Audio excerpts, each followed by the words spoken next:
good guy. Exactly. Or it's not because he treats women like, or doesn't treat them like dirt. It's not because there might be a couple of them in the midst of his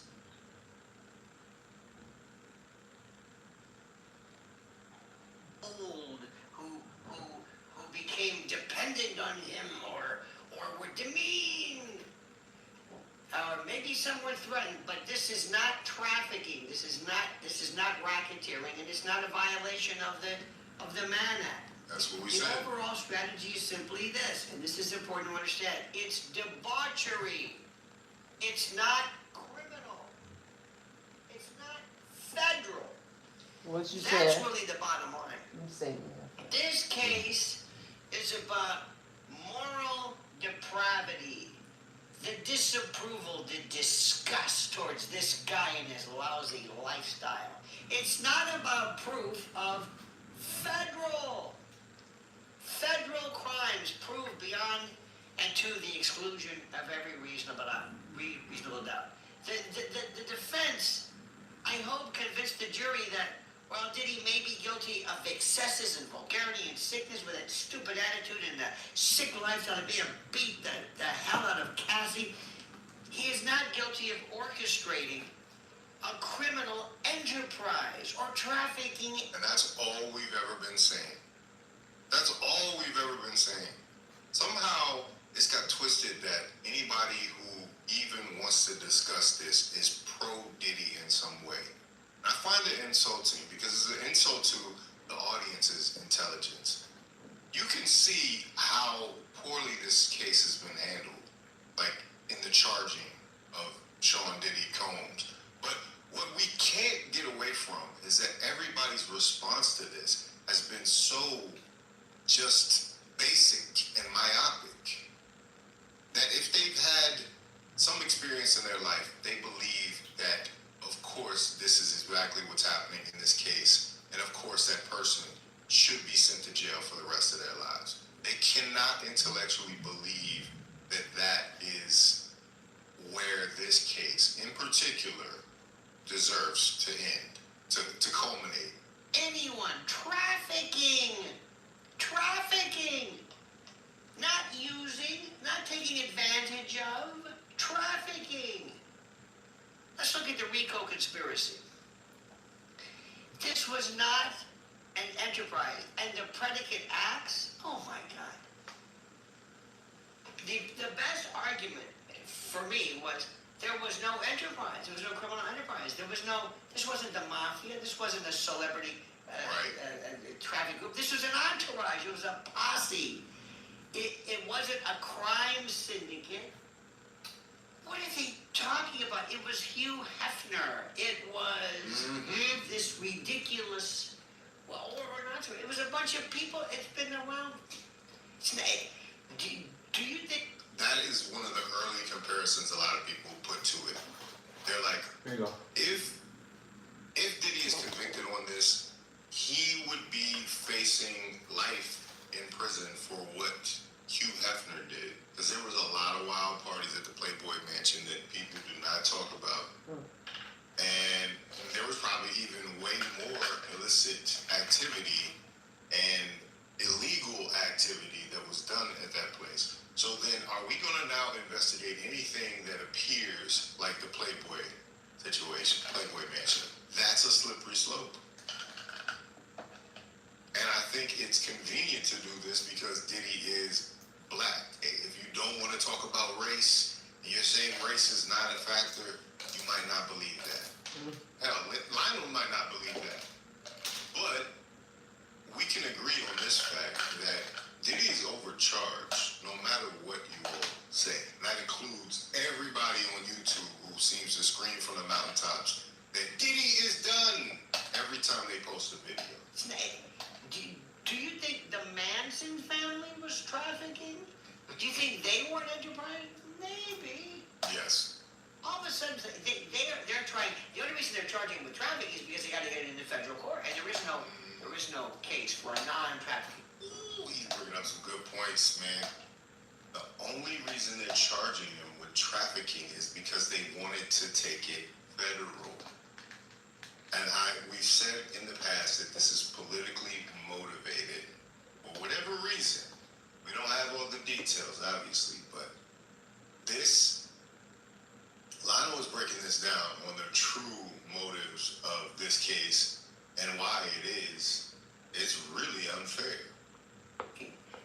That form of addressing this particular activity. The alleged acts, the drugs, the sex, the money, the violence, were isolated incidents. This is what I would argue. Not part of a coordinated plan. That's the issue here. That's what's critical. Now, this is the most important.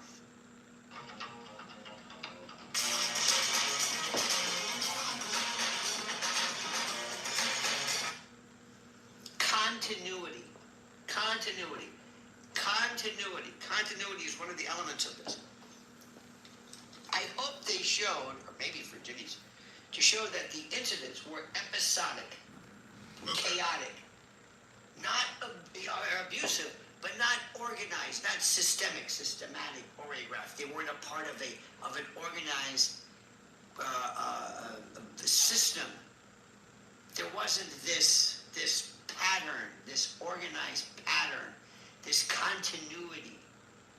You then have to look at maybe perhaps they undermine the notion of the others. You can say that nobody was employed in a criminal network. In essence, there were friends, there were girlfriends, there were staff, and there were trollops and fallen women, or whatever you call it. But it was all voluntarily. They were all voluntarily present in the orbit, in his orbit of fame and excess.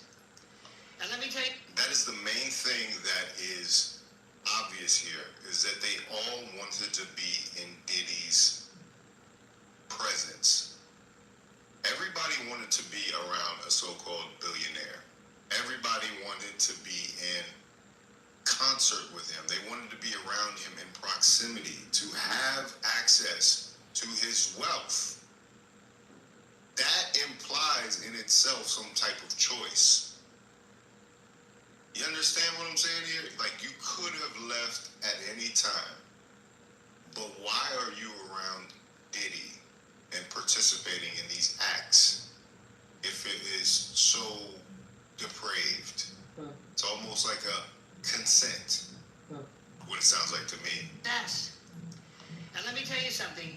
I'll bet you they threatened people. I bet you they treated this woman like shit. I'll bet you if you go back to the days of the 80s with Eileen Ford and you look at what those supermodels went through, especially those women who came from foreign countries, who didn't know Tell the truth. who were made to do cocaine and coffee and couldn't eat. And, Right. Oh my God. Abuses. You really want to go through all this? I'll bet you, if you looked at the gymnastics group, remember Bela Karolyi and those folks? Right. I'm not saying they're into trafficking, but if you looked carefully at what they went through, you sure as hell would think they were in. Under international law, they were bringing underage girls, which is something that we were promised in this case, but we have yet to see in the sensationalization of the charges brought against Diddy. A lot of these models were 14 years old, 16 years old. A lot of the gymnasts were in that same age range, but it's never talked about what was going on. And there was definitely some inappropriate behavior in there. Some people have gone to jail behind that. So what are we talking about? Is that comparable? They did not get a RICO charge on them. Apply the law fairly. You believe that what Diddy went through was trafficking. This was a party house. This was, Swingers. it's not a racketeering ring. Mm-hmm. And then when you look at the whole notion of trafficking, remember what we're talking about: force, fraud, or coercion. Force, fraud, or coercion, not inconvenience, not threat. They could have walked out any time they wanted. They never called the police. Nobody called the police. Nobody ever. I don't know about you, but if I'm a part of this thing, I'm going to get out. I'm going to say, hey, listen, you better get over there because they're holding all these women. Nobody. You got to attack the consent and intent part of it. The best argument is that these were adult relationships. They were messy, they were toxic, they were disgusting, they were horrible. Again, perfect maybe for state court, perfect for lawsuits. Right. But they could have left any time. He might have been manipulative, but it's not trafficking. Again, what I'm saying is, it's not that I like this guy. Then there's the agency and participation aspect of it. These are criminal, these are legal aspects. The alleged victims remain in relationships, and they took money, they accepted gifts, they traveled by choice. There was no commercial arrangement, no forced or brokered commercial conduct. It was intimate. These people, these workers, were flying to a destination under their own accord. There was no force, no nothing. When they get there, what they do is their own business. No. Right? So, how are we trying to make this trafficking of The men? man? Yeah. You know, because it's not often that men are even mentioned as trafficking victims, but especially men who have testified to the fact that they were there. The key to being rich. Participating not under duress. They were there under their own accord. So then when you get into the women, they're in a relationship. They're doing these things to please their partner. That is it. That is all. Do we do things in relationships that we do not want to do at all times? Absolutely. But you 100% have a choice to not do them. To not do them. To not be a part of some type of weird swingers party. If you so choose. And you can't say it's because I'm getting my $10,000 a month rent paid. Because you don't need to live in a $10,000 a month house if you can't afford it. Was it transactional in a legal sense? He was right there. And they can undermine the force, fraud, the coercion. let it go another day, yeah. You got to ask yourself, did the alleged victim ever call the police? Right. Were there threats or just power imbalances? I mean, threats. I'm gonna kill you. I'm gonna send you back to your family. Did the prosecution prove intent No, to but he exploit? did beat her. And then made her put makeup on and go to a freak off after. It's a different story. They've tried to float that idea of seduction, but or seduction or coercion, I believe. What about transportation for prostitution? The Mann Act violation, white slavery? Oh, look at the intent and the definition. The best argument is that no one was trafficked across state lines or for prostitution. This was a private relationship, not a pimping operation. Attack the definition of prostitution. Was it offered for money? Or was it a part of a consensual romantic celebrity lifestyle? Do you know this is going on right now? I mean, do you know what Hollywood is? Do you know what would, if we extended this to other aspects? You could highlight voluntary travel. Did the victims, the putative victims, the alleged victims, did they choose to travel for parties, for events, for relationships? Were they told to perform for pay? What was it? You undermine the intent of this. The prosecution's had to prove, and the jury's got to believe that. And yeah, that's the thing too. I think some people are missing the point that the Mann Act violations focus on the Jane Doe and Cassie. I don't believe there are any charges that are tied to the actual workers that were there. And they're actually, some of them were present and testified. So the trafficking charges are related to Cassie Ventura and Jane. They were trafficked by force. This is what the prosecution alleges. They were trafficked by force, fraud, or coercion. The government's trafficking charges against Combs, which each carry a sentence between 15 years and life in prison, center on Ventura and Jane. So all those YouTubers that are out there saying, oh, well, you could see they hired workers. That's not what the charges are referring to. They're referring to these two women in specific. That's something I haven't heard in all the coverage of this. So yeah, that's interesting that we've come to that. I'm pretty sure some of the legal experts were aware of that, but I've just heard so many times that the Mann Act or the trafficking has been proven by involving these people flying over state lines. That ain't it. You have to fly Jane or Cassie over these state lines. That Combs intended intended to have someone cross state lines for illegal work. Prove that beyond a reasonable doubt. Prove it. It's tough. I mean, especially in the celebrity context. The argument would be that she traveled for love and fame and whatever it is, not for sale. Mm-hmm. And if you weaponize the defense can argue that this entire prosecution is political. It's about feeding the media machine. It's about the government turning a sordid individual, private relationship or gossip column into a federal indictment. Don't let this circus part undermine somebody's freedom. Go after the witnesses. Go after the money motive, the publicity, the lawsuits. You can highlight selective prosecution. Why now? Why after several suits? How many people?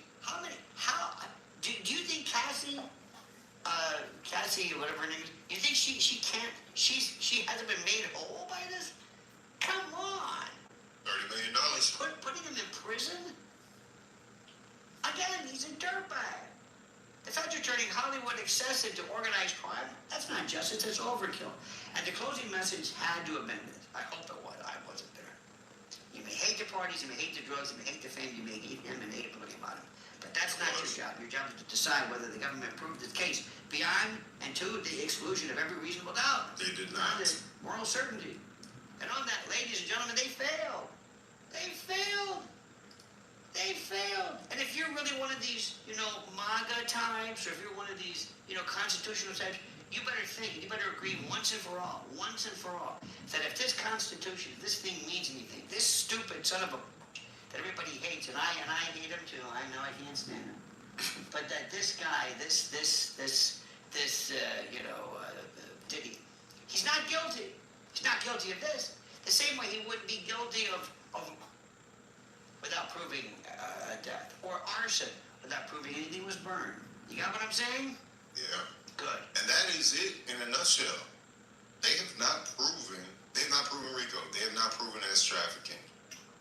All this stuff, all these many potholes, which they've lowered the bar to make it easier. So you think it was just a humiliation ritual? I do not see how a jury, at this point, could convict him. I think so. So, I think that is where this lies, and I think that is what we're going to be hearing in the coming weeks. Is that, and as mad as they're going to make so many people, but we can't afford to have this happening because. What are we going to do? Every time an NBA player or NFL player flies a woman out to another state, are we going to have another case this way about trafficking? Are we going to conveniently weaponize RICO charges against people who are unsavory characters? Oh, real quick. Let me keep playing. You know there's certain words you can't say. I'm telling you, say that's like, a slippery instead slope. of the R word, say Everybody grape. wants to talk about Instead of the this S era of word, control say X. and how our lives are being censored. And Instead of if you're not SEX, willing say to defend X. P. Diddy on this, I don't Instead of wanna hear RAPE, anything say else. grape. Because some of you all have probably In certain words. Anyway, if you like this video, like, comment, subscribe, hit the bell notification for all uploads. I saw something the other day. This woman was telling a story on a podcast about how her girlfriend had a hookup with this guy she really liked. She really wanted this guy. They hooked up. They had eggs. And then years later, but the guy was like, he didn't want her. So after they had eggs, they never talked again. Then years later, the girl got married, and she called the same friend up that she had told about the hookup. It was like, you know what? I thought about it, and I think I got graped. And her friend was like, what? She was like, no. She was like, you don't remember? Like, you told me you were talking on and on forever about that, about how you wanted it so bad, and you finally got to sleep with them. And she was like, she realized that her friend only said that she got graped years later because she was insecure about the way she looked at herself. Now she got with a husband, and she didn't want to be seen as somebody that was loose back then. So in her mind, in order not to be loose, she said that it was grape. And so the girl was saying, excuse me, that's how easy it is for a man to be brought down, is something as small as a woman not taking responsibility for her hoeing. So, and it just kind of makes me think about Cassie and the fact that she stayed for so long. But I was thinking that sounded like maybe an Hispanic name. It was always what do you think about that? chick, huh? Yeah, it's crazy. What do you think about women that stay in these relationships with guys where they're fine with it as long as the money's coming? Like he said, nobody's calling the police. Nobody's, they have plenty of opportunities to get away, but yet they keep coming back because, of course, they like the lifestyle. It was rapper trials. What do you think about it? We've just been getting so many questions. I'm overwhelmed, but I love it, you guys. So keep them coming. This is another question. It is from Elisa Ray. What is the reason for the second witness being a Jane Doe not revealing her identity like other witnesses? Because of course we were talking about the key witnesses in all of this. We have Cassie, Cassandra Ventura. We know her name. We saw her face in the sketches. Canada? She was there. But South then we Korea? also have Mia, the former assistant, and Jane Doe. With them feeling,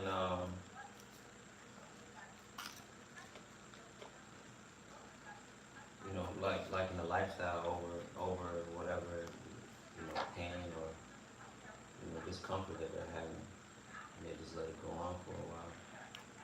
And then out of nowhere they want to, bring it to justice or trial or whatever. Then it just looked like it was just selfish intent. Like you got all this money, you got all this lifestyle connections. Now you want to come and downplay the person or whatever at the end. And I think that's kind of like what's going on with Diddy. Cassie. I'm gonna play this because I got the thumbnail that says Diddy trial on there and everything. Y'all just say a lot. Okay. Against Holmes. So she had already come forward publicly about that, and people knew. I think it's Take a shot. it's the same thing. What that girl said that happened to her roommate, how she slept with a guy. She wanted it. She was so excited about it. But then years later when she got married, in order to make herself not feel like a hoe, she said that she got raped. I think it's a similar thing with Cassie. It wasn't until she had kids and settled down that now she's taking all this stuff, to Diddy. Almost like as a way to clear her conscience for things that she did willingly. But it's like almost a way to clear her conscience, like, oh, I'm not really a hoe. He did all this. I mean, granted, he did beat her, but I think it's very similar. I think that there's going to be a lot of females that made whole choices when they were younger, that when they settle down and get married, are going to be turning the man that they were hoeing with into the villains of the story instead of just being honest with themselves. Like, no, I actually was into that. So it's just like they're trying to clear their conscience, and the only way they can clear their conscience is by villainizing the men that they were doing all this stuff with. But it's not the guy's fault. It takes two to tango. I agree.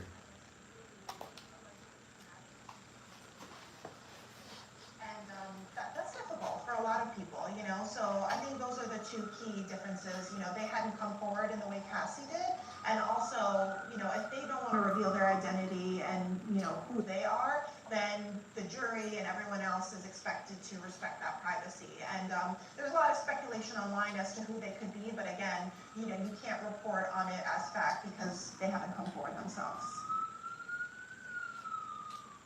Hey, by the way,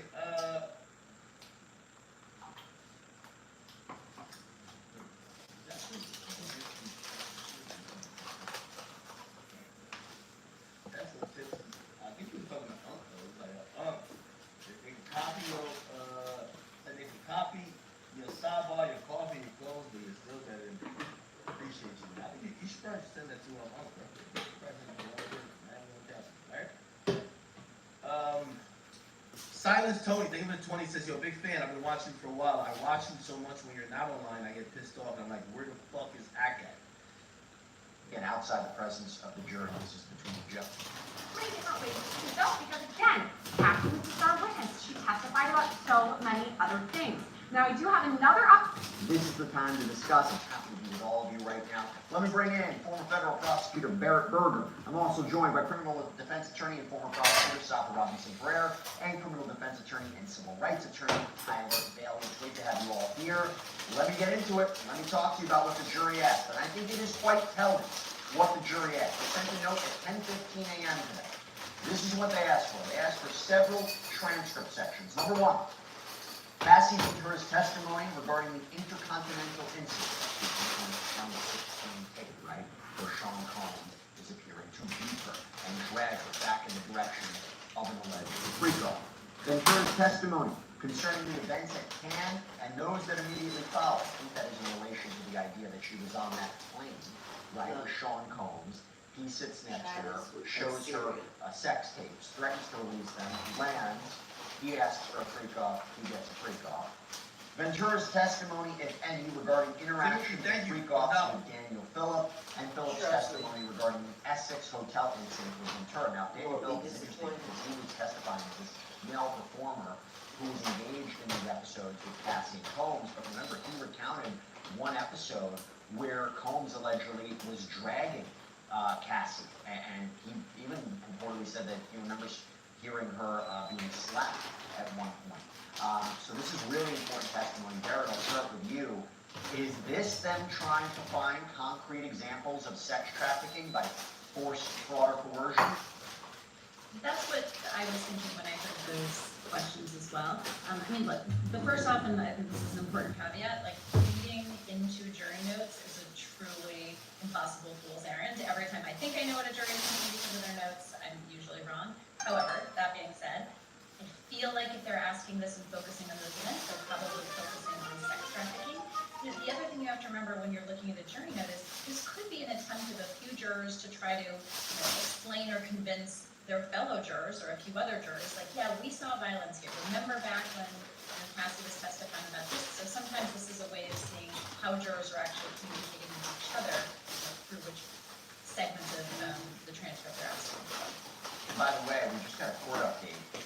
It looks like the defense wants a little bit of clarification here. So the judge says, Judge Arun Subramanian, I understand there's an issue to resolve. So this is, again, outside the presence of the jury. This is between the judge and the different attorneys in this case. Prosecutor Maureen Combs says, I understand that during the break, the defense came up with an issue about Daniel Phillip. Sean Combs' defense attorney, Xavier Donaldson, one of his defense attorneys, the U.S. wants one more question and answer in than we do. It's his later thoughts. Prosecutor Combs says the answer is about the Essex Hotel incident. Prosecutor Johnson says, Intercontinental Hotel incident, we think it's the day of and after, not the days before. That's our position. The defense wants to include Miss Ventura's IG post of 2024. Safa, these are interesting, right? When there is a juror question, you would think there's, how do we explain the material, provide the material to the jury? There's only so much that they can actually say. They won't, they can do a readback of testimony, but a lot of the times it's, you have to use your own recollection of the evidence. We will not provide you a legal conclusion, but also with the response back, that becomes a negotiation between the prosecution and the defense, because obviously when there's a juror question, the defense wants to make sure that the response is favorable to their client, right?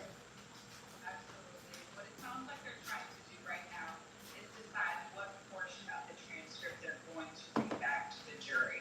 So deciding when it's going to start under Mr. Phillips' testimony and where it's going to end with regard to what incident, and we know that it's the hotel incident. But at what point are they starting? What page? What question are they going to begin to do their readback? And where are they going to end it? So it's really important, and it sounds like the government wants a certain portion, and the defense may want the remainder of that portion to essentially complete the question and answer to fully provide as much information as possible.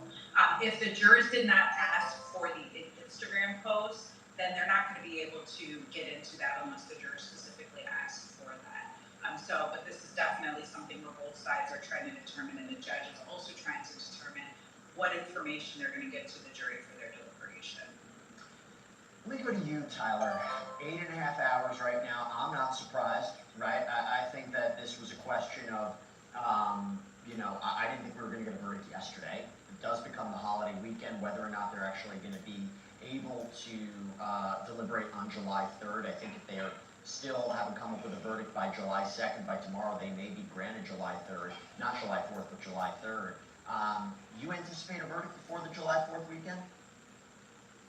I do. I think that this jury has really sacrificed a lot. They've been out there listening every day intently since for about 2 months now. And now they've been deliberating at least since Monday. With the 4th of July holiday coming up, in their heads, they're probably thinking, let's work hard, see if we can get done by the holiday. There was one, I believe, comment from the jury earlier said that they're going to leave at 5 p.m. today. They do not want to work past 5. So that leads me to believe that they are working through the material pretty quickly. And they're going to try to reach a verdict before the holiday. Mm-hmm. All right, we got some questions coming in. All right. Okay, let me go to you, Barrett. So this is from Callie. Do you think Mark Agnifilo actually believes what he presented in his closing arguments? How cynical. How cynical are our viewers? Do you think he believes what he said and advocated? I mean, I will say the focus of the defense is really more of a legal defense than a factual defense, if that makes sense. So they're really not saying, all of these witnesses are not credible, you shouldn't believe a word out of their mouth. In essence, they're saying you could almost believe everything they say and it still doesn't add up to the crimes that were charged. I think that kind of a defense in some ways is much easier for a defense attorney to sell because it's really about, the legal elements and whether this was overcharged or not, as opposed to, attacking the credibility of various witnesses. So does he actually believe this or not? I think he probably does believe this was overcharged, and he probably does believe that this was not the correct statutes that his client violated, if anything. Over to you, Safa. This is from Lisa. Once the jury has made the decision, will they tell the court straight away that decision, or will they be brought back another day? They're going to tell the court right away. What will happen is they will send out a jury note indicating to the court that they've reached a verdict. The court will call all of the attorneys and the government to come in, view that juror note indicating that they have a verdict, and then prepare for them to come out and get that verdict. And that will be done very prompt, very swiftly. They're not going to bring them back another day. They're going to do it that same day that they come to that decision. Got another court update. So Kenny Garagos, one of Sean Combs' defense counsel, says, we did include several messages from after the Intercontinental incident where they're talking about it. It's regarding the incident. It's important to weighing whether Mr. Combs coerced Ms. Ventura into commercial sex on that date. The judge says the request was from Ms. Ventura's testimony regarding the Intercontinental incident. How does something from 2024 regard it more than things closer in time? Garagos responds, in 2024 she was responding to the video of the incident and also watching it here. The judge seems skeptical here, Tyler, about including additional material to the jurors. Yeah, the judge clearly seems skeptical for a reason. The jury had a specific question to review the transcript testimony that Ms. Ventura gave regarding those 3 incidents that we just discussed. And the defense is doing a good job trying to advocate for their client even after they rested their case and the judge is giving his jury instructions. So the game is continuing until there's an actual verdict. What is my beard oil? It's just regular shit, man. And then Actually, I do have a brand that is. appeal process, and I think the defense is doing a good job in trying to get more information in there that's favorable to Mr. Combs. Barry, we got a question about juror 25. So I believe this is the juror yesterday, right, where there was this issue that a juror couldn't follow the judge's instructions. Came out really quickly after they began their deliberations. Monique Adams, was juror 25 replaced? I don't believe juror 25 was replaced as of yet, although they do have alternates on standby. If you're a prosecutor in this case, does that concern you? Here's the problem too, though. The alternates do not engage in. Alternates are not arguing, so they're not in the deliberation room. So the alternates got dismissed, but they have their cell phone numbers to call them because they listen to the case. Here's the thing: if a juror has to be dismissed, it's going to set back the whole process because now this juror needs to vote on every issue and even issues maybe they decided already with the juror that's leaving. So if they dismiss a juror, they bring in an alternate. The alternate's going to be like, all right, well, now I gotta go vote on everything else. Present the stuff to me that I could, listen to it and try to vote on. By the way, Kobe Watson with the big 50 in the building. Said shout out to my brothers. It said shout out to my brothers Los. He broke his leg at a FanDuel event and hit him up. He was really appreciated. Are you saying 120? like Los Pollos? You want to order? I'm ordering. Broke his leg? Huh? No way. I'm ordering it myself. Very much so. That's a note you don't like to get, although it did happen very early, so that gives me some comfort that maybe this is something. Yo, Kendrick Intern is a demon. He's even on Law and Crime to donate. Talk about, can we talk about the rapper Drake? Weird case he had with Diddy and Kendrick exposed him. Like, yo, what's Let me wrong show with you Kendrick something. Intern? How the fuck you on this page over here going crazy? Work through. But no, you don't want to hear somebody that's not I'm gonna show willing you to something. follow the judge's instructions. I mean, we don't know what capacity he's not able to follow the Yeah. instructions. Is it that he walked into the deliberation room Let and me grab this food real quick. I said I gotta was show you like, something look, before you order. I think he's, not guilty, or I think he's guilty and I refuse to deliver. That's a problem. Is it that he's not following the instructions to not bring in outside material? Is he saying, look, I've been reading the news about this and this is what the news is reporting? Again, there's a lot of ways to not follow the court's instructions, so we don't know specifically what this juror is doing. But as a prosecutor, you generally want jurors that will follow the court's instructions, that will be very methodical, going through each element of the law. That's what you want to see. So this note would make me a little bit nervous. Ready for the great questions that we have coming? I mean, we already have great questions coming in, but listen to this. By the way, before I go to the questions, update from court. Prosecutor Johnson says, she was asked, do you recall posting an Instagram in May of 2024? She wrote that domestic violence is the issue, but that's not what the jury's asking you about. We'd like more in about the can incident. By the way, Safa, that's something the defense jumped on in their closing argument, that Cassie talked about this being domestic violence. She never once said it was about sex trafficking, right? That's what they're focusing on. And if she didn't even interpret it as sex trafficking, although couldn't the argument be, yeah, she's not a federal prosecutor. She doesn't study sex trafficking. It's more easy to say that's assault or that's domestic violence than, oh, that is a violation of the RICO statute or that's violation of sex trafficking. But I can see where the defense was going there, that, their whole thing is this isn't sex trafficking or racketeering. This is just an unfortunate toxic relationship. But your thoughts on that? Yeah, that post plays into the defense's theory that this was simply a domestically violent toxic relationship, that it doesn't meet the standard of racketeering, that it doesn't meet the standard of sex trafficking, or anything of that nature. And as Mr. Agnifilo coined in his closing argument, was this was some sort of love story that just went bad. So that post plays into that theory and narrative, which of course is why the defense would want it in. But Ms. Ventura is, of course, not in a position to really know, what qualifies as sex trafficking, what qualifies as racketeering. She doesn't have the legal education or knowledge or position to make that determination, as we can see here, which is ultimately why the government essentially believed that they had enough to put in front of a grand jury for these specific charges that he's now facing. Tyler, we got a super chat question from Kid's sister. So thank you so much, Kid's sister. Should RICO laws change that if charging co-conspirators must be charged too to show a criminal enterprise is indeed at work, even if pleas are offered? So in other words, you can never charge somebody with racketeering conspiracy unless they're charged with somebody else. I think that's what the question is. It's a good question. Yeah, it's a great question, but I don't think our RICO laws should be changed. It's been an effective tool that prosecutors have used and the government has used to, curb all types of crime, from thinking about prohibition, organized crime when it came down to the mafia. There's transnational criminal organizations that are prosecuted under RICO. So although this case is a little different regarding Mr. Combs being prosecuted as, for lack of better words, villain number one with no co-conspirator indicted yet, it still has been an effective means for the government to curb crime. And that's what the statutes are for. Got a super chat question here. I'll throw this to you, Barrett. This is from Forest and Fawn. Honestly, great name. Okay, I think that should be like some sort of company, Forest and Fawn. It's actually Forest plus Fawn, but I think it's great. Thank you so much for the super chat question.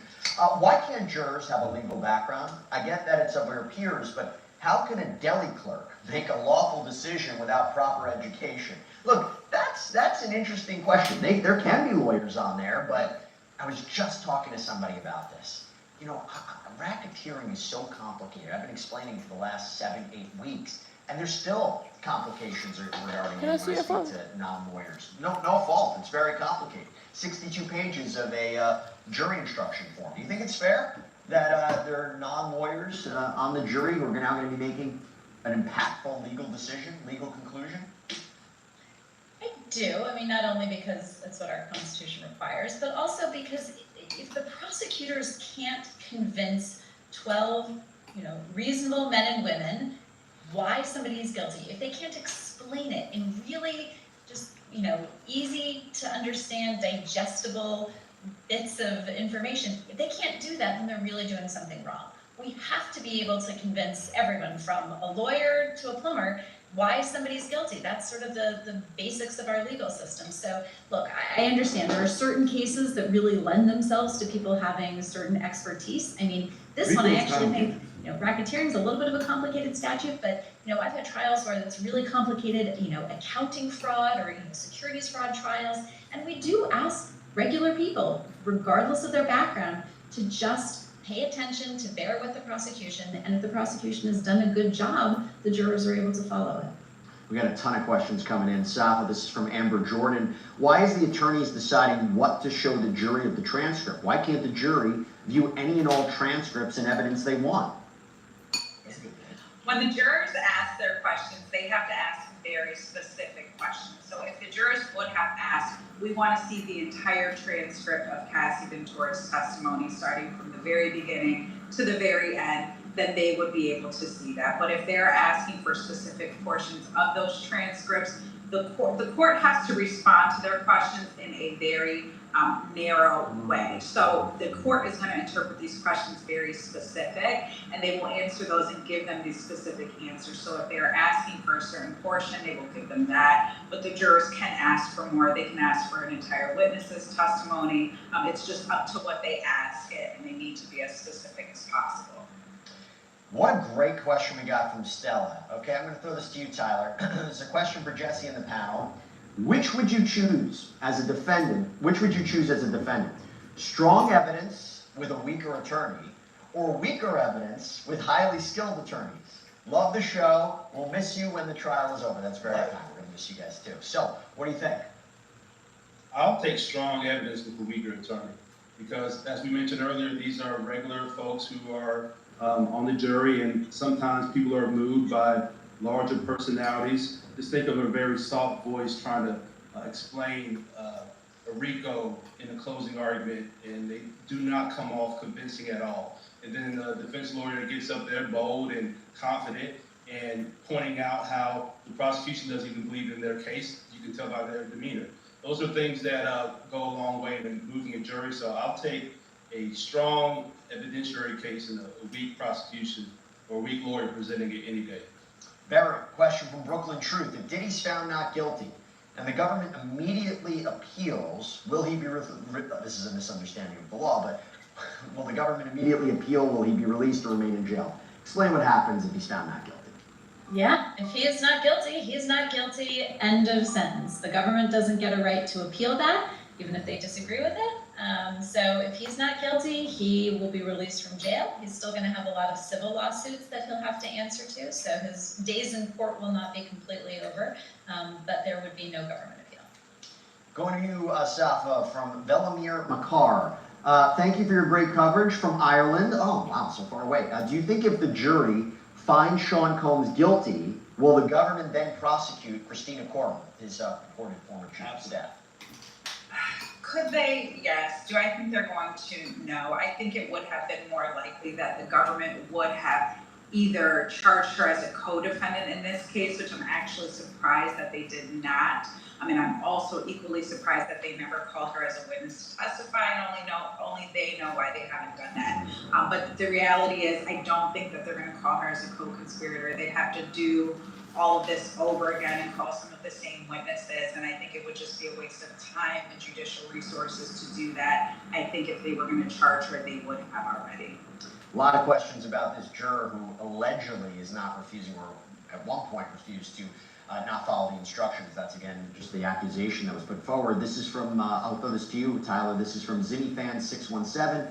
Can you charge a juror with contempt of court if they simply refuse to follow the required rules? If not, can an alternate juror be put in their place? So, great question. A judge could technically charge a juror with contempt of court. What more than likely would happen if there was some reason why a juror could not follow the judge's instructions, they would probably pull that juror and he would be questioned by the court, by the judge, and the counsel will be present to hear what the substance of the questioning is. And more than likely, this would be a situation when the juror is excused. So we don't know right now that this juror is outright refusing the instructions of the court. The comment that was given was he cannot follow the instructions for whatever reason, and he probably just got a strong encouragement and their note back from the court to the jury telling them to do their job and their responsibility as jurors. And it seems like that's not an issue since we're on hour probably 9 now and it's still going. Barrett, we got another question coming in. This is from Maddie Lindemood. Question: when Cassie's mom had to pay $20,000 to Diddy, extortion, is that no longer under... Silence. Thank you, my boy, for the 100. He said, yo, academics, #1, Drake, #1. If anybody got a problem with that, you be having a problem with the U.S. Army, man. They don't want no goddamn smoke, and you got... Is that the Dominican Republic flag? I'm not tripping. And the Jamaican flag. My boy. Shout out to you, bro. Under RICO, it's not listed in the jury instructions / verdict form under RICO no more. See, I think that goes more to the idea of was coercion being used, right, to induce Cassie into these free calls. Yeah, I agree. I think that is all part of the sex trafficking charges. Remember, they have to show that the women were trafficked by force, fraud, or coercion. One of the ways the government has alleged that Cassie was coerced is that, there was this blackmail material that he was holding over her head saying, I can release this at any time. So that's sort of part and parcel of that charge. Is it part of the racketeering charge? I mean, it's not one of the listed predicates, which means they don't have to say this was proven or not proven. But look, the idea of how he used his associates and the people around him to effectuate this transaction with Cassie's mom, I mean, look, that is sort of part of the enterprise itself. So even though this isn't listed as a specific predicate, they can certainly consider all of this wrongdoing when they're thinking about, was he part of an enterprise and did an enterprise exist? So I'm going to give you a choice on questions here. So I'm first going to read you this question. I'm not really sure what it pertains to. If you don't want to answer it, we'll move on, and I have another question for you. This is a super chat question from Dolly. Thank you so much for the super chat question. From the UK, anyone serve as jury, even people have been to prison. There is no timeline when jury should come back with results, serve 6 months. Well, I think a lot of different points to that. Any comment there? I'll throw another question to you if you're interested, but any comment to that? Not quite sure what this individual is asking. I don't know if it's... Okay, let me see if I can make sense. Can you serve on a jury if you've been to prison? So, it depends. More often than not, the answer is going to be no, or you'll be taken off the jury pool or the jury panel, especially by the prosecution. But that essentially is the answer, and a lot of that will be predicated on whether or not it would state you live in and things like that. Okay, there's no time limit when the jury has to come back on a decision, right? Theoretically. Not a time limit. If they come back in an hour, that's valid. If they have a guilty verdict in an hour, if they come back in a month, if they come back in 3 months, all of that is going to be valid. That's if the judge allows it. The judge could basically say, hey, listen, if you guys aren't agreeing, we're gonna just call this a mistrial. As long as they come back with you a unanimous verdict. And then the served 6 months, let me interpret that. If he's found guilty of transportation to engage in prostitution, which carries up to 10 years in prison, doesn't mean that's what he would be sentenced to. Could the minimum be 6 months? Or he falls in the sentencing guidelines, or how he would be categorized. So in federal court, there's a sentencing guideline and a range, and that person is categorized based on what level of offense and their criminal history and all of those sorts of things. The judge will take all of that into totality. He's got more than 6 months in right now. He's been in custody for more than 6 months. So essentially, could the court take that into consideration and give him a sentence? that is consistent with the time he's gotten, of course, but the judge could also give him up to 10 years. Barrett, as a former federal prosecutor, would you have an opinion on what his sentence would be if he's convicted of transportation to engage in prostitution? Let's say 2 counts. I've always said that I feel that that's the strongest charge, the most straightforward path to conviction. What could he get? Yeah, so those would have a maximum sentence of 10 years if the only counts that he was convicted on were the 2 Mann Act charges. Could they be stacked? Yes. Do I think that's likely? No. So I think if he's convicted of the Mann Act, he will get something less than 10 years. Without having done the calculations about his guideline range, as we were just talking about, it's hard to make a true prediction, but I'll put it this way. The judge can also consider all of the other evidence that he's heard during this trial. So even if he gets acquitted of the RICO count, even if he gets convicted of both of the sex trafficking counts, the judge can consider everything that came in that was relevant to those counts when he's sentencing him on those 2 Mann Acts. So he, certainly would give him, in my imagination, a more significant sentence based on all that information than he would have otherwise. Yeah, it kind of answers the question we had from Keenan Jackson. Besides from walking away free, what's the least amount of time Sean can receive for the lesser charges? Does his time served count for his sentencing if he doesn't get life? Okay, so we kind of answered that question. Safa, I said I would have another question for you. This is from Anto Grego. Hello, you beautiful people. Question: if he's found guilty, can he ask for bail while waiting to appeal? He can ask, but I'm sure he's going to be denied. And what's going to ultimately happen is if he's found guilty, he of course will. Okay, it depends on what. If it's prostitution charges, he's gonna get bail. If he's only given bail, if he's only guilty on prostitution charges, that means the allegations of him being this violent, dangerous person that did a RICO, runs a criminal enterprise, is not going to be valid. That's not going to matter. That's not going to matter for bail. It's only prostitution. They're going to give him bail. But if he gets a sex trafficking charge, then he's not getting bail. If he gets a RICO charge, he's not getting bail. If he gets only those 2, which I'm predicting he's getting 2 charges. Remember my whole disposition to this is 2 charges, I think W. So if he gets guilty, there's no way in my mind he gets acquitted on all charges. So 2 out of 5, I think he is good. Okay? If he gets 3 out of 5, no matter what it is, because if it's 3 out of 5, that means it has a RICO or a sex trafficking case or a sex trafficking charge, that means at least 20 years, he's fucked. And he definitely won't get bail. But if he only gets the sex trafficking charge, I think he could get bail. And by the time an appeal even is started, the sentence will be ran up. So it will be like a null case. So they'll just be fighting about, are we gonna just almost pardon this conviction, or not pardon, but reverse the conviction, if you ask me. Remain in custody, and then there will be a sentencing date that is scheduled for him to be sentenced. After he is sentenced, then he can file the notice of appeal, and it may take however long. Sometimes people sit and wait for an appeal for 1 to 2 years in custody before their appeal is even heard. So I highly doubt that if he's convicted, he's going to be getting out. He's not going to be getting out while he's pending an appeal. He will remain in custody for that point in time. We got an update from court. Tenny Garrigo, Sean Combs' defense attorney, says, we think we should start with the first government exhibit about the intercontinental freak-off. Prosecutor Johnson says, if we could get the laptop back, we could load a searchable PDF. The judge says, I agree. Some earlier or later messages should be given. What's left? Prosecutor says, we'd like to include the photos she took of her injuries and the message from March 5th. Judge says, Ms. Garrigos, don't those fall into the same category? What would be the objection? Garrigo says, I have to maintain my objection to the photo. So a question about what material the jury will be handed over. Okay, Tyler, got a couple of questions for you. Gabe Bernard asks, if I became a juror, can I refuse to watch explicit videos? You have to review all the evidence. I mean, could you refuse to watch it?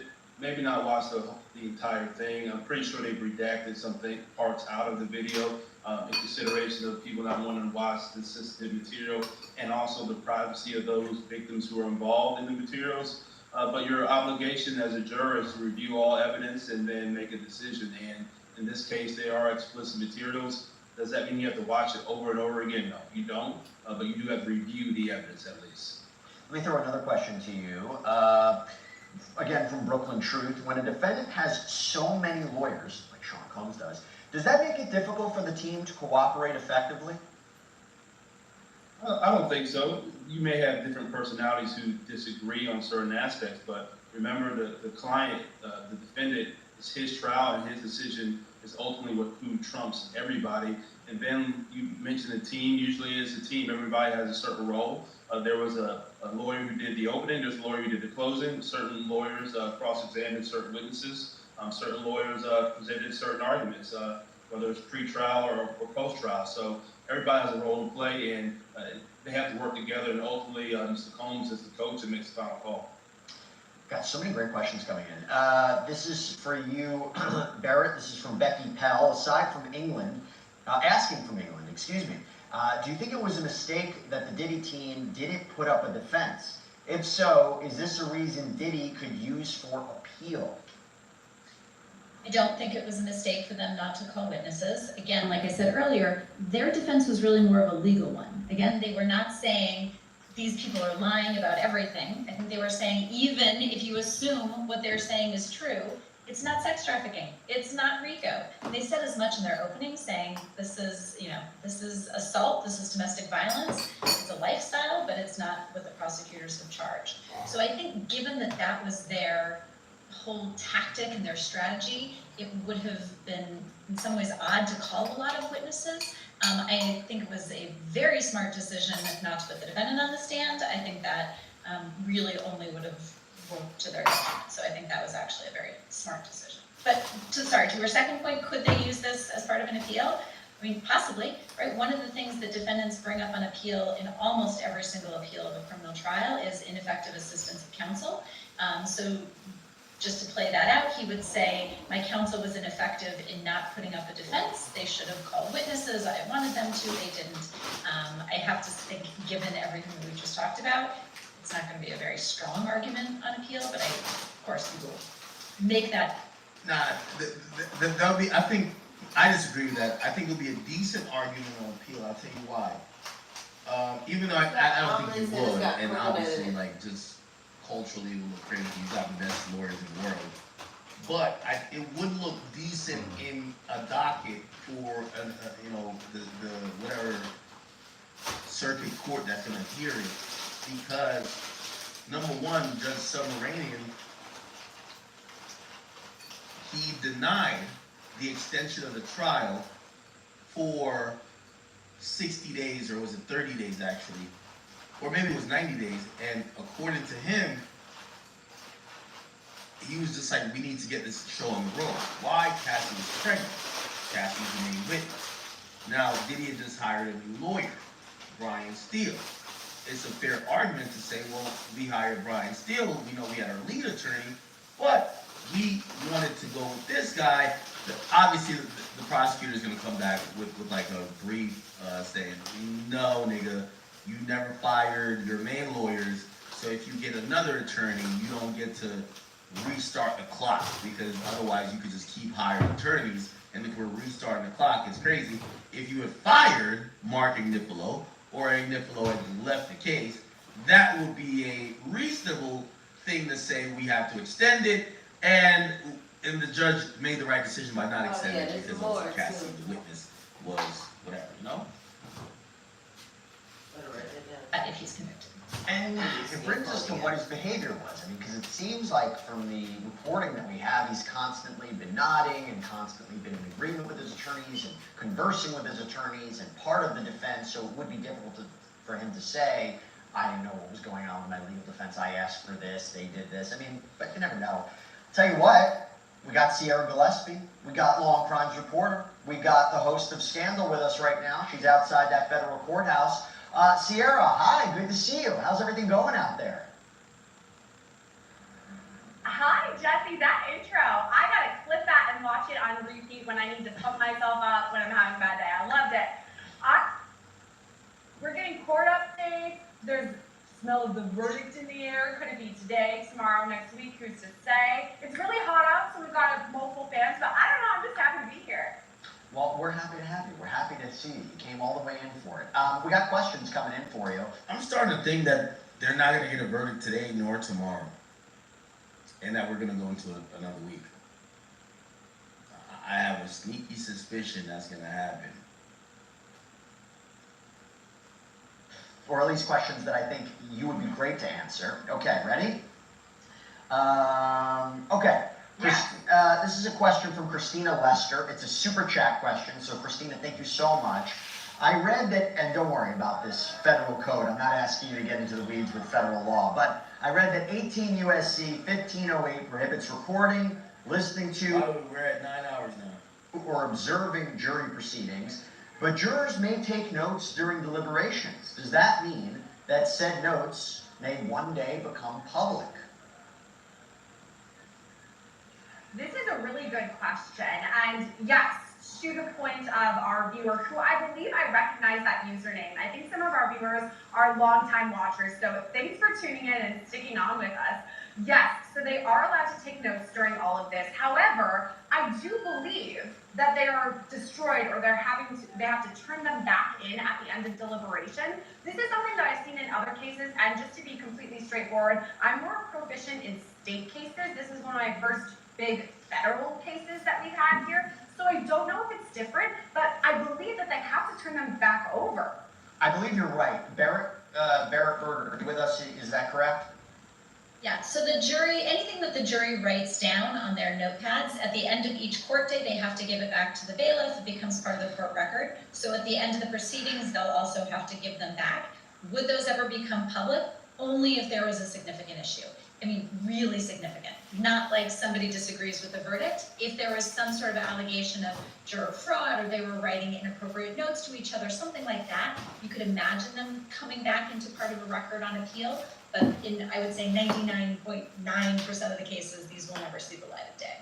I'm going to go back to Sierra in a second, but we got a legal question that came in. I'll throw it to Safa. I'll throw it to Safa first. Safa, this is a super chat question from Mayra. Mayra, thank you so much. If the jury doesn't come back with a full not guilty, what's the next best case scenario for Diddy? PSA, Sierra's right. You do have perfect hair. Gosh, best audience. I even forgot what the question was. Oh yeah. If the jury doesn't come back with a full not guilty, what's the next best case scenario for Diddy? I guess imagine being found guilty of transportation to engage in prostitution. Yes, most definitely. And so the jurors have to have a unanimous verdict. So they all have to determine guilty or not guilty. Next best case scenario for Diddy, if they don't come back with an outright acquittal, would be if they came back guilty on the transportation to engage in prostitution, not guilty on the sex trafficking, not guilty on the racketeering. The biggest issue here is going to be the racketeering. That's where he has the most to lose. That's where he's facing life in prison.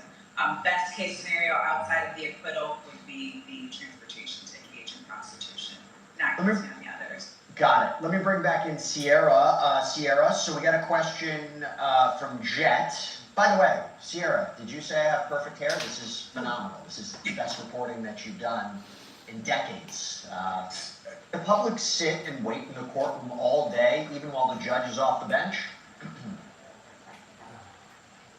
Oh, this is a great question, because we talked about this a lot, right? Inside the federal courtroom, we don't have cameras, so we don't have a live stream. That's why we have the sketches that we're playing throughout the live streams or throughout coverage on Scandal or Sidebar or wherever on Law and Crime. However, it is a public courthouse, and I have seen multiple people who are not even media going inside, because that's what it's there for. You're allowed to do that. So yes, there is a waiting area inside. Now, to be clear, P. Diddy, Sean Combs, does occasionally go back into the courtroom. For instance, if there's any sort of juror question, which we've seen a couple of them so far, he'll be escorted back with U.S. Marshals into the courtroom. We know his mother's there, the defense, the prosecution, everybody's there chatting and kind of waiting to hear what's going on. Otherwise, he's held in a holding cell, rather, is kind of nearby. But if you're interested and you want to sit around and wait and see what's going on, you can come in as long as it's not completely full.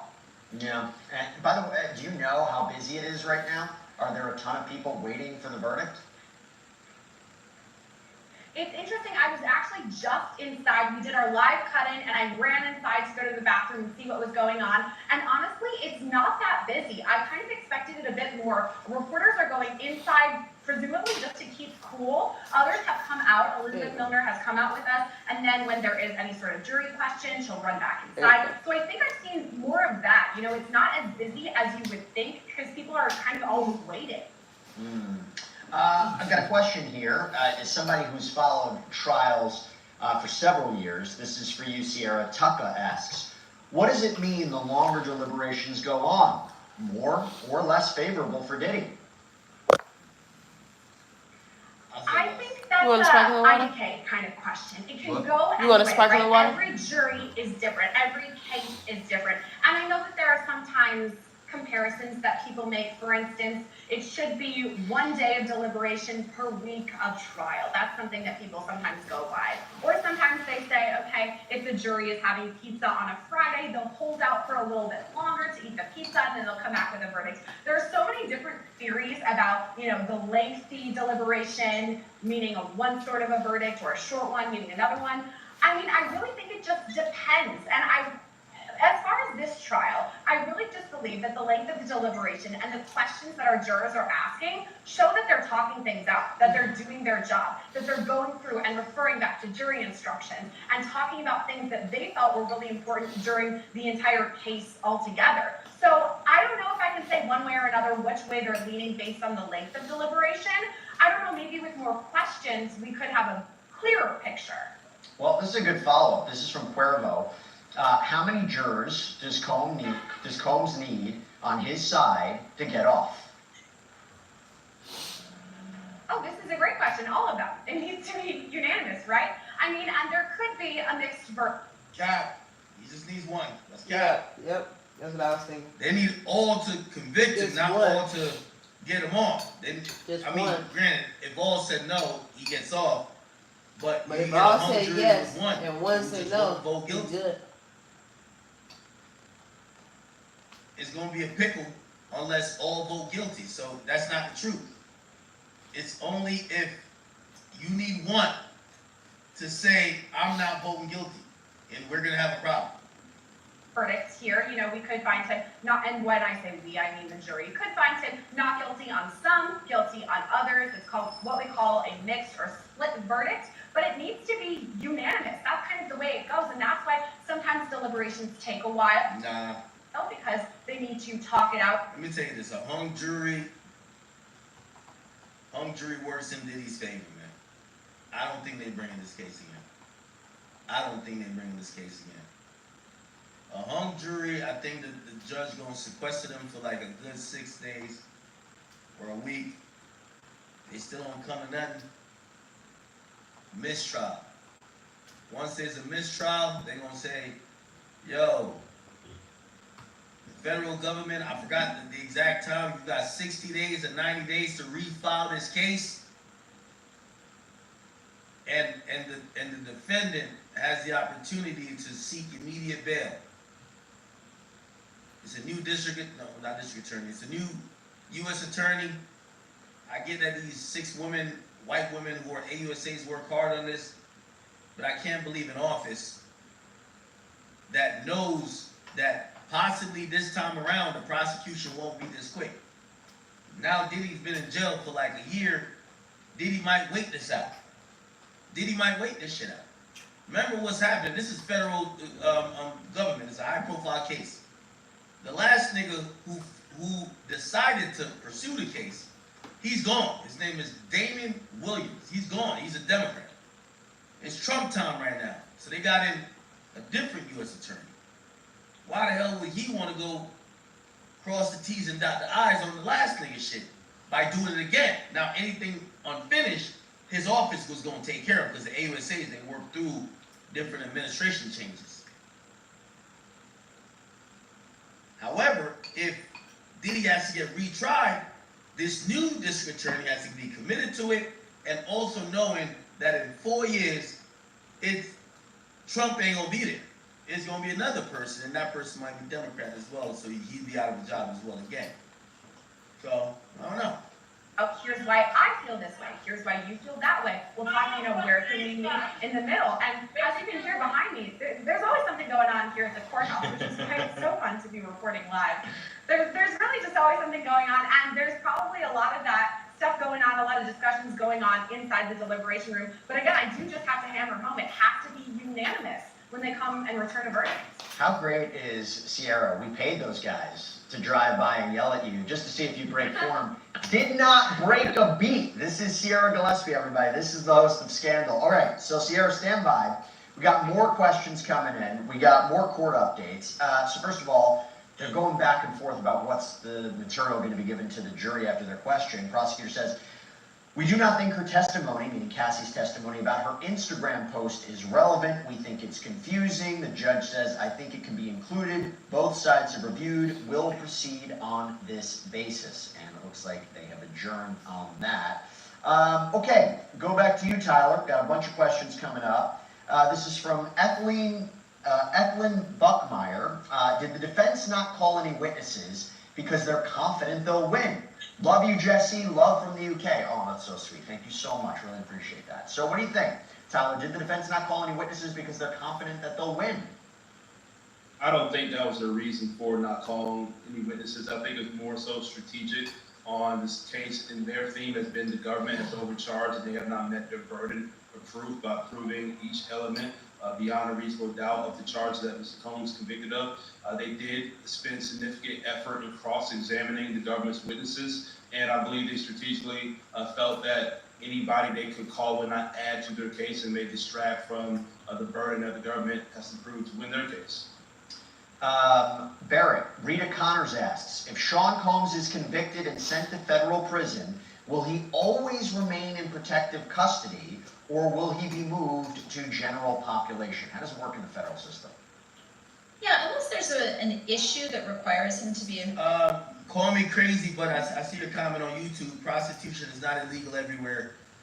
Prostitution is legal everywhere outside. Like, for example, in Nevada, it's illegal everywhere, but I believe Clark County, and I believe Clark County is where, is it Clark or Harris? That's a county that Nevada is in, but outside of that county in Nevada, prostitution is legal.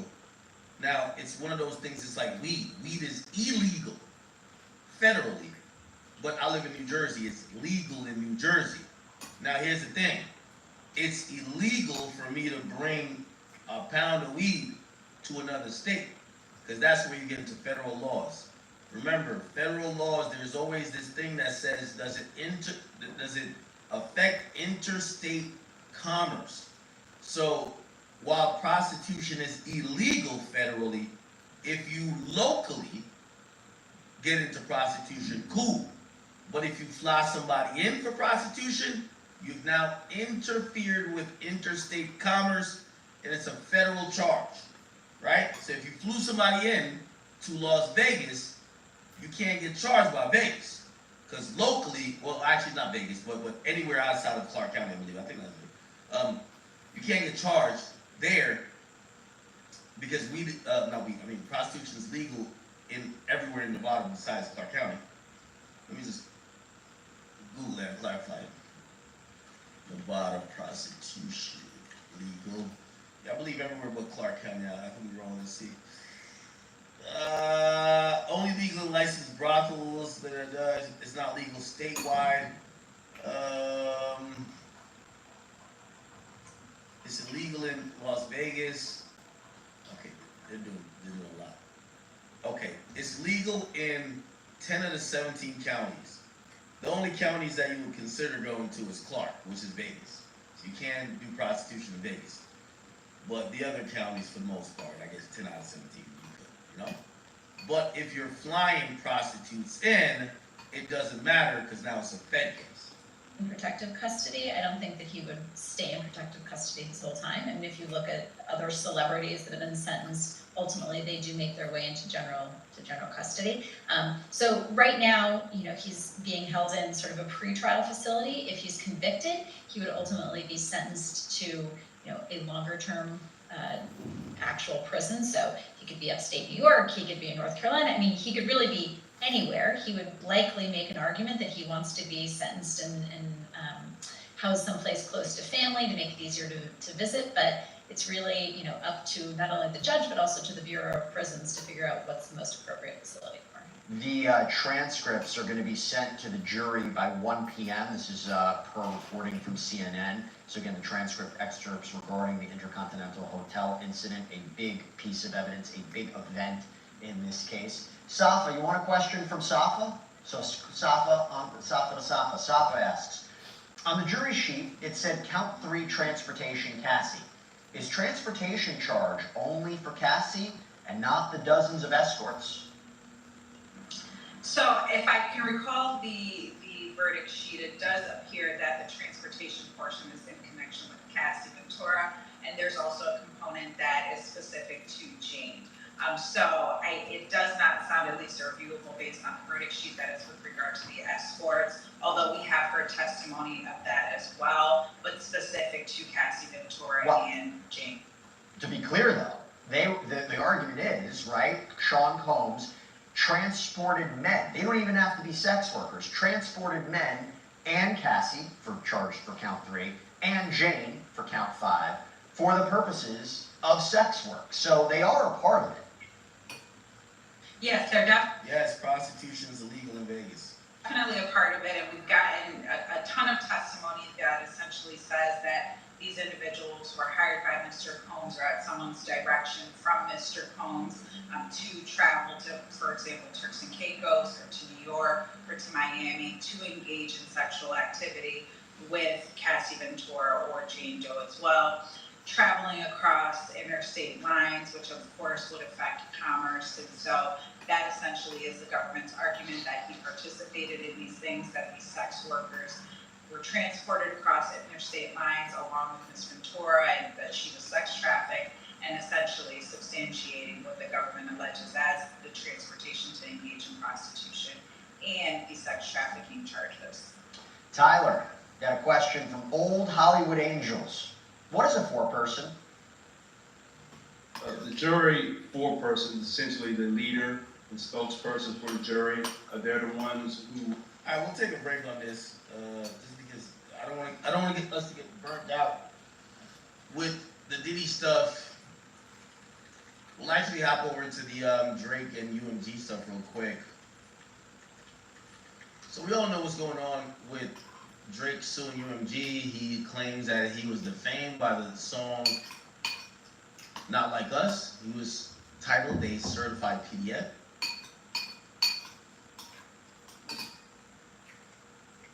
Business owners and salespeople, if you want to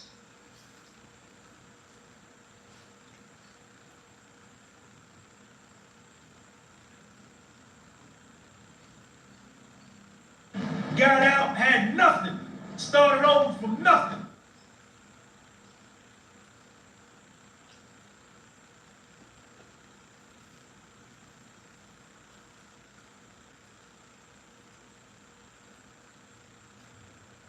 Elizabeth Milner, long crime.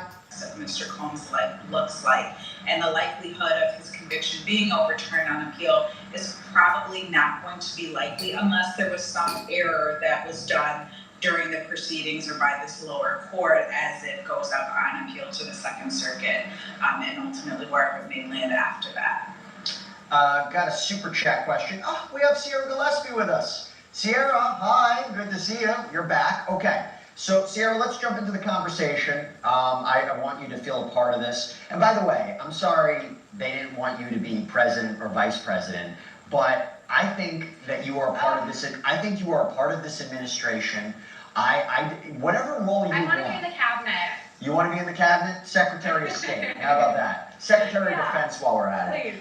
All right, we got a question. Why not? From Charles Menifee. Thank you so much, Charles.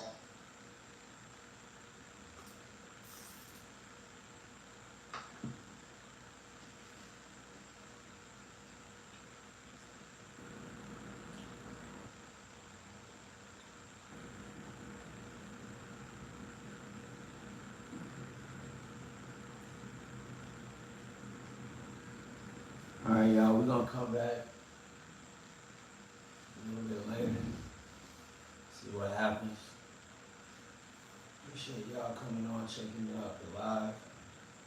don't forget to subscribe, hit the notification button so you can be notified when we're back on live. Diddy trial, day 34.